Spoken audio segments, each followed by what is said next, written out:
Hello and welcome to the Classroom Connection, the show that takes you inside Marion County Public Schools. I'm Kevin Christian, and on today's show, it's going to be a little different than most of our shows. In fact, we're going to showcase a 16-minute award-winning video produced entirely by the students at Vanguard High School. Of course, we're also going to hear from our superintendent as the school year draws to a close.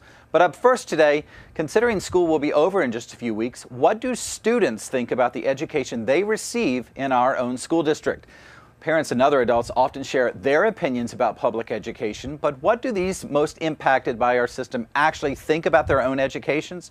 Well, we have three graduating seniors joining us today to share their own opinions in their own words. And these students include Matt Green from Lake Weir High School, Alice Cannon from Forest High School, and Sydney Jarrell from Vanguard High School. Guys, thanks to each of you for joining us today. First question, are you counting down? Definitely. Oh, yes. Okay, big smiles from all of you. Let me ask you this, looking back, and any of you can jump in here, looking back, how would you describe the quality of your public education here in Marion County? That's a hard question. I feel like I had a good experience. I feel like I'm ready to go off to college. I definitely feel like the IB program that was integrated into Vanguard helped me more than I ever thought it would. Harder than you thought it would be? Oh yeah, Yeah. harder. Okay. But it was definitely worth it. It wasn't too bad once you get the hang of it. Alice? I definitely think my education at Forest has prepared me as well, not only with AP classes, the rigor of the coursework, but also just other life skills that we might need going out into the world. Matt, let me ask you this. How did the teachers impact your experience in public education? Well, my 10th grade history teacher was probably impacted my life more than anyone because a lot of his views, like I saw them. Are your views? Huh? Are they your views as well? They've kind of developed into Yeah. my own views. So that, I think like, especially with the IB program at Lake Weir, it's very world-oriented and internationally based to like make you think on an international level instead of just thinking about your own country and yourself first. So I think that the way that has gotten like me very. You feel prepared? Yes. Yeah. Well, that's a good segue to the next question because I'm presuming each of you is headed off to college. Okay. So that world experience or that world view that you've gained through your high school educations, how do you think that's going to impact that college experience that you may not know anything about yet? I think it will definitely prepare us for some of the people we're going to meet. Because obviously we're in Ocala. We only know what's down here in the South. So I don't know where everybody else is going to college, but wherever I go, I feel like it's going to prepare me for the more variety of people I'm going to encounter. Okay.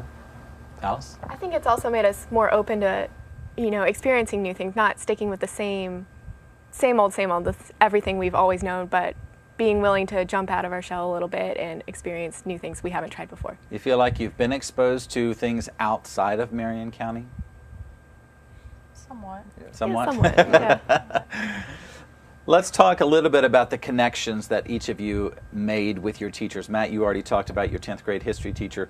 Ladies, what about you? Was there a teacher that really just you connected with and have maintained that relationship with through the years? I definitely think one of the teachers most, of course, my TV teacher, Mr. Rice. He's taught me that there are still people that are great in the world that that will lead you in the right path. We don't agree on everything, but we agree to disagree most of the time. And he has definitely, I feel like, made me a better leader and a better person. When I first came to high school, I had no desire to be in charge of anybody. I just wanted to do my own thing, get through. But he's definitely given me the leadership skills I needed to get through high school, and I feel like for my career. What about you, Matt? Well, Mr. Provo, his ending speech for his ending discussion was a PowerPoint that he prepared, and it was all about how we should use the knowledge that we gained in his class to prepare ourselves for the world. So, like, I think that's pretty much, yeah. I hear everything positive here, which is good. I'm fine with that, like I told you guys. What about extracurricular activities? How did those enhance or impact your experience in a public school setting?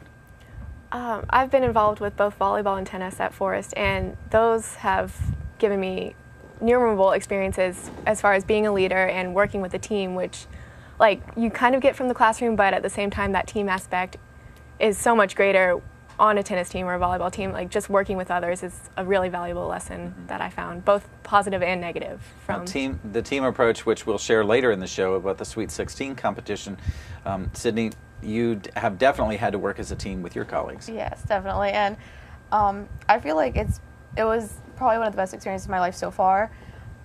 Being part of the TV team has not only like made me become a leader, it made me know how to work with others, but it's allowed me to travel. It's allowed me to meet new people. Through that, I was granted a scholarship to a summer program at Arizona State University, which is the #1 broadcasting school in the nation right now. So the TV program has opened up so many doors to me. Matt, let me ask you this. How do you respond? You attend the IB program at Lake Weir High School. You've already mentioned that. And it is our newest IB program. How do you respond to those people who are so critical and negative about public education? I would say that they're wrong. I originally attended private school in middle school, and the education that I'm getting in IB is far surpasses what they could even possibly imagine to have given me. My sister was in private school up until high school. She graduated out of private school, and she got into college, and she's like, I have no idea what I'm doing. And she was saying a lot of the stuff that I do in IB is stuff that she's doing in college right now. So I think that public school is just as good, if not better, than private school, because in private school, a lot of times the kids come from money. I mean, that's just kind of a fact. So you're not getting the same variety of people that you are there, and the teachers in private school are a lot of times the administration wants them to act a certain way, kind of teach in a certain kind of manner. And then in public school, it's more just free. I feel it's more free because that's the way that every teacher has their own style. And more open-ended. Yes. Okay. Alice? I definitely think public education, I couldn't have asked for a better education. I feel like it's been both challenging and in numerous regards. And as far as the course offering too, I feel like you can't get as wide a variety of courses at smaller private schools as you could at public schools. Sydney, let me ask you this. What advice would you offer to high school seniors graduating, just like you are here in just a few weeks? Based on your experience, what would your advice be? Gosh, probably just keep your mind open to things. Everything's going to change very quickly, and we've got to be prepared for that. We've been in our little family of IB kids, 100 of our graduating class, for 4 years. So we haven't exactly had a culture shock in a while to coming to new people. So I just say keep your mind open. Your friends might not be your friends forever, but you're going to make some more, and you're going to go on with your life. Either of you want to jump in? I would say make it matter. I mean, we've had both positive and negative experiences in high school, but I feel like either way, seniors can use those as they move on to the next stages of their lives and make it count in everything that they do. Matt? Any words of wisdom to share? I would just say, just study. Don't complain. Just do the work. Yeah. Let me ask you this, and I don't know the answer to this, so I'm just going to put it out there. Talk about the importance of support from home, from parents, from family members in terms of your education in the public school system. How much support was there? Did it make an impact? If so, how strong was that impact? Oh gosh, I feel like if I didn't have my parents helping me through school, I would have never made it. I have dyslexia, and for the first however many years of elementary school, there was no way I would have made it if my parents didn't sit there and help me for hours with homework. There is a big help there. Okay. Definitely, my parents have been such a support factor all the way through school. I mean, I felt motivated in my own right as far as what goals I wanted and where I wanted to go to college and everything, but they were always there supporting me, saying, what do you need us to do to help you get there, whether it's college applications or advice for coursework and everything like that. Matt? Yeah, definitely, because my parents were showing me that neither of them went to college. They're like, you can either go to college and have a job to where you don't have to do backbreaking labor all day, or you can be like us and not be able to walk when you're 50. And then my brothers, they also did like kind of the same thing, that the majority of them, well, 2 of them are like manual laborers, pretty much. One's a mechanic, the other one's a plumber. And like they're all like, you should go to school because that's a lot better than what I'm doing. So that was their support. Well, once again, it's evident that not only does support from home make a difference, support from the classroom makes a difference. Of course, your principals who selected you for today's interview, obviously they've given you their support as well. So I really appreciate you guys taking the time to share with us today and with our viewers the importance of public education and how much it's impacted your lives. And we wish you the best. We're proud of you. Congratulations on high school graduation, and the best to you in the coming years. Thanks to each of you. Thank you so much. Well, Sydney is part of the TV production team at Vanguard High School, and they recently traveled to Los Angeles to compete in the Sweet 16 contest. Not basketball. We're talking about the one sponsored by STN, or the Student Television Network. Now, they chose one word from 16 words as their theme for their entire production. They had 16 hours to produce one 16-minute video from scratch, all focusing on their chosen word, devotion. The team captured the national championship in this Sweet 16 contest for the second time in 3 years. We're proud of them, and we're also proud to share their entire video with you now. This week on Nightly News, we'll check out what's making a local kettle corn stand pop. Then we'll take a look into the passion of a true local artist. And our reporters get a taste of the sweets being baked at a local cupcake shop. Coming to you from Los Angeles, California. You're watching Nightly News. Nightly News. Broadcasting what matters. A Vanguard High School student production. Coming to you from Los Angeles, California. With your anchors, Julia Wilson and Daniel Tuggerson. Executive producers Chris Pollock and Sydney Gerald. And a whole team dedicated to bringing you the news.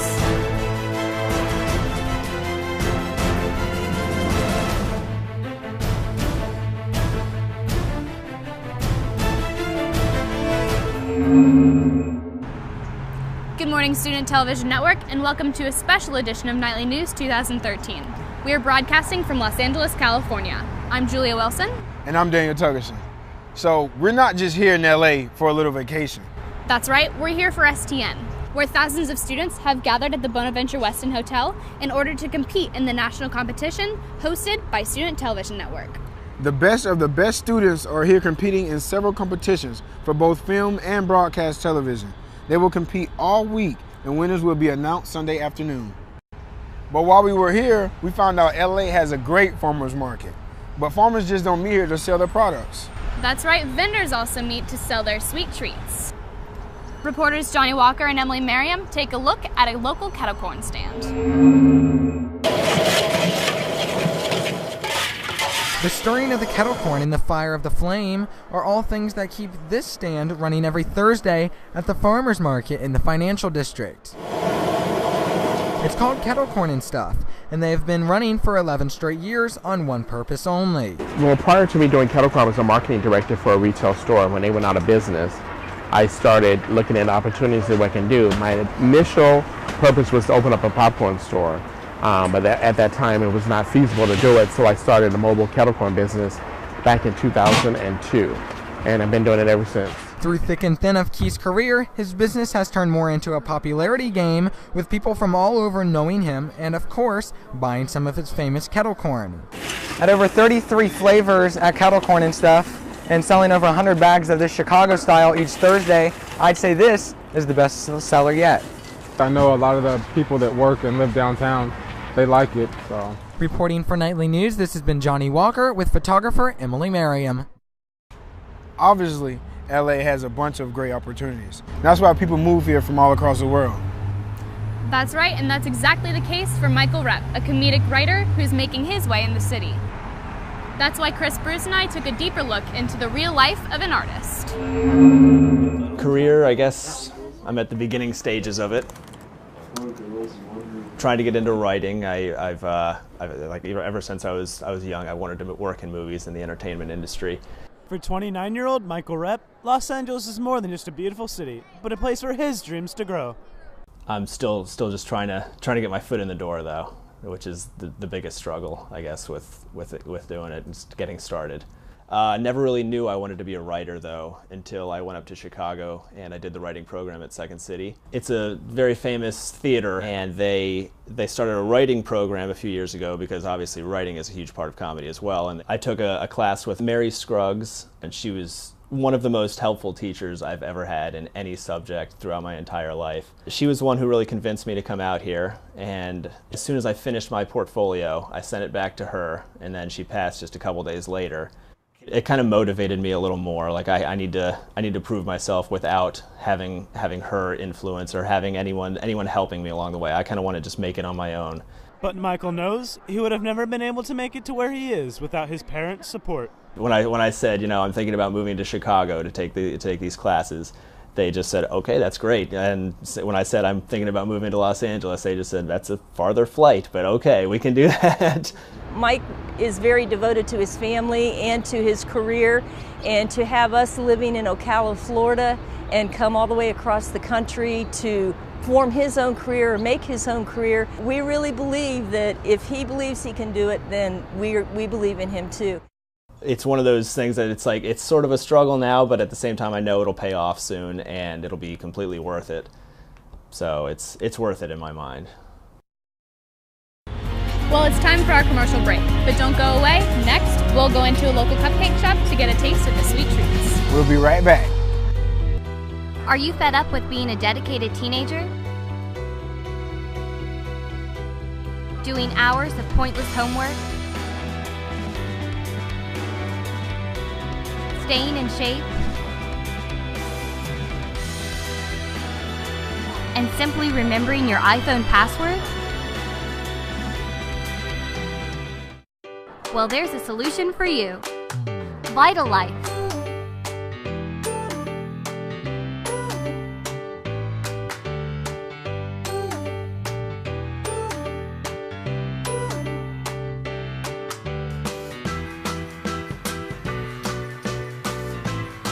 Get yours today at a local retailer near you.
Allie, you shouldn't have stayed up so late last night. You're going to be late for Sweet 16.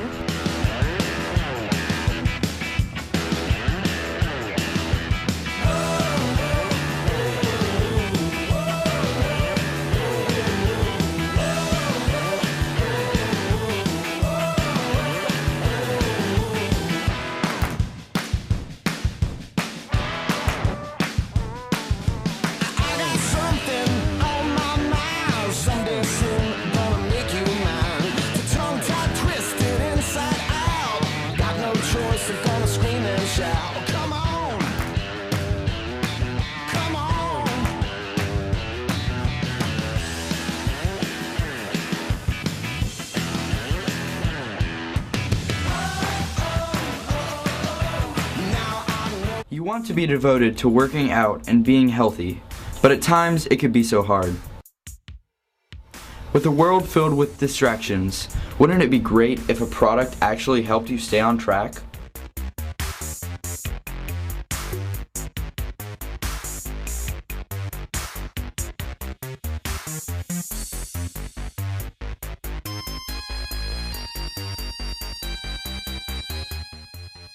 try Power Surge, a groundbreaking energy drink that will give you a kick when you need it most. Power Surge. Stay devoted, stay strong. Welcome back. As you can see, LA is a beautiful city, but it's also known for its ridiculous traffic. Exactly. It can be crazy. Reporter Galina Abdelaziz shows us how traffic downtown in LA can be a problem. Well, down here I walk everywhere. There's cars, cars, and more cars. This is the usual for cities like Los Angeles. It's crowded and it's slow to go places, like to go to school or work.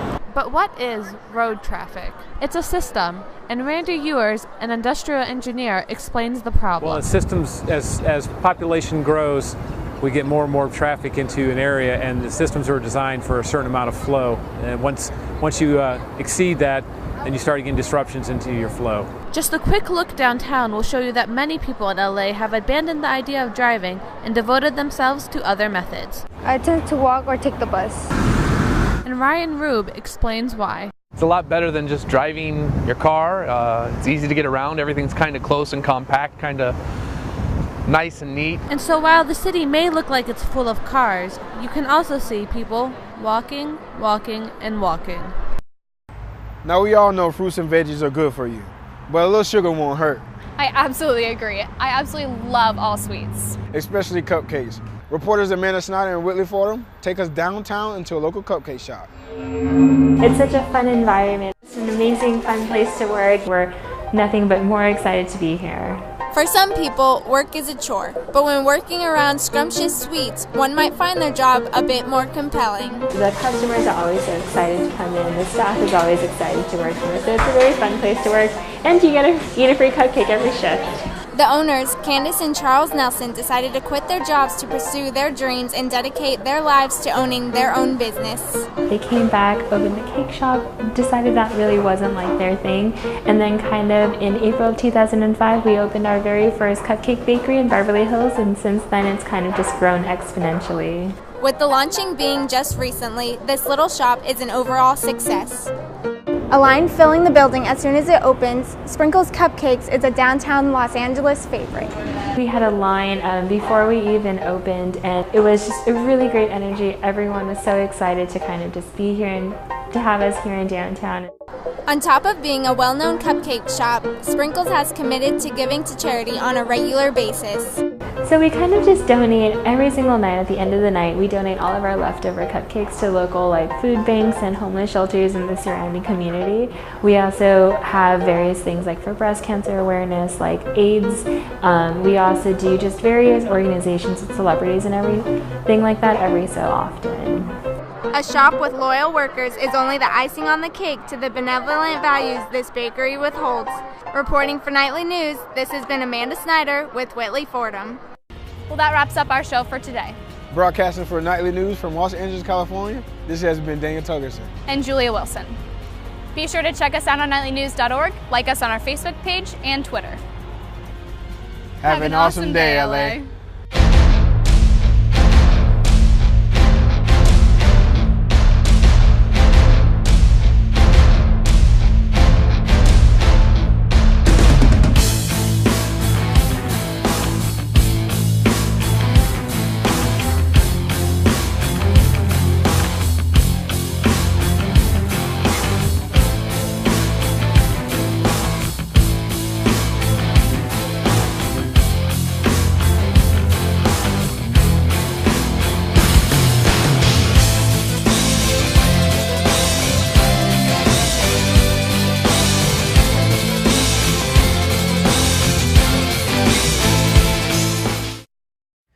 Vanguard High School's TV production teacher Mark Rice has Emmy Awards of his own, so it's very easy to see how his expertise impacts his students' learning inside and outside the classroom.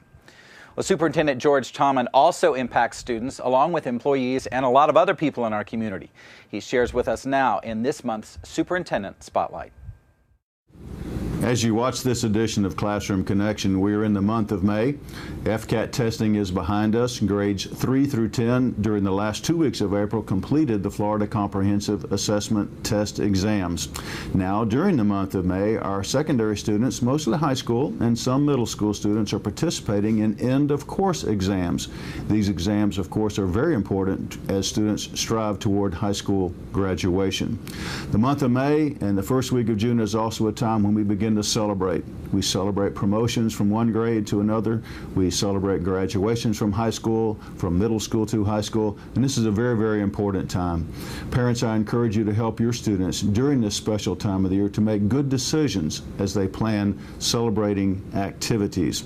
During the summer months also, we have some opportunities for our students to take summer school programs at some of our schools. Parents and students, we encourage you to contact your school guidance counselor to see what programs might be available for you. Again, this is an exciting time of the year in the Marion County Public Schools as we wind down another great school year. Get ready for a restful summertime and be ready to come back to school in August. Thanks, Mr. Tomlin, and thank you for joining us today. We certainly hope you will join us again next month for more insight into Marion County Public Schools. Until then, parents, remember, be there for your child every day.